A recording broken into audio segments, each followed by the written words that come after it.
আসলে সাজিদের রক্ত কি এভাবেই ধুয়ে যাবে? আমরা যেগুলো দেখি সোশ্যাল মিডিয়াতে সেগুলো যেন কোনোভাবেই সফল না হয়। আমরা এক একটা মুহূর্ত কিভাবে পার করতেছি আমি জানি, আমার পরিবার জানে। এখনো আমার মা রাতে ঘুমায় না, রাতে ঘুমানোর আগে সাজিদের যে পরার কাপড়টা সেটা বুকে নিয়ে ঘুমায়। আমাদের ভয় থেকে আমরা ওকে অনেকবার মানা করছি যে না, যাওয়ার দরকার নাই। ওর একটাই কথা, আমি যদি না যাই, আমার মতো ছেলেরা যদি না যায়, তাহলে আসলে আমরা যে আন্দোলন করতেছি এই আন্দোলনটা সফলতা পাবে কিভাবে? এরকম অনেকদিন গেছে সে রাতে ঘুমায় না, আমি রাত 3টার সময় উঠে দেখি সে নামাজে বসে আছে।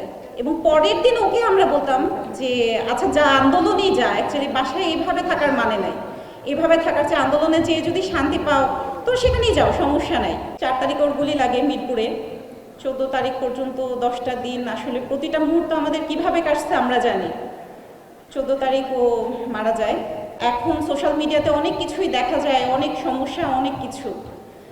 আমি আমার ভাই হারাইছি, আমার মতো অনেক মানুষ তাদের আত্মীয় স্বজন, পরিবার পরিজন হারাইছে। তাদের এই রক্ত যেন বৃথা না যায়। আমরা যেগুলো দেখি সোশ্যাল মিডিয়াতে সেগুলো যেন কোনোভাবেই সফল না হয়। আমরা যেইভাবে একতার সাথে দেশটা দ্বিতীয়বার স্বাধীন করছি, এই স্বাধীনতা যেন ধরে রাখতে পারি।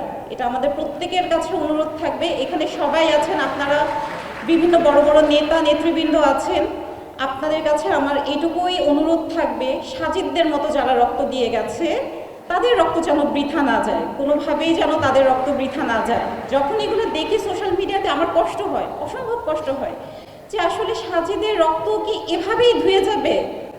এটা যেন না হয়, এটা আপনারা অবশ্যই একটু খেয়াল রাখবেন।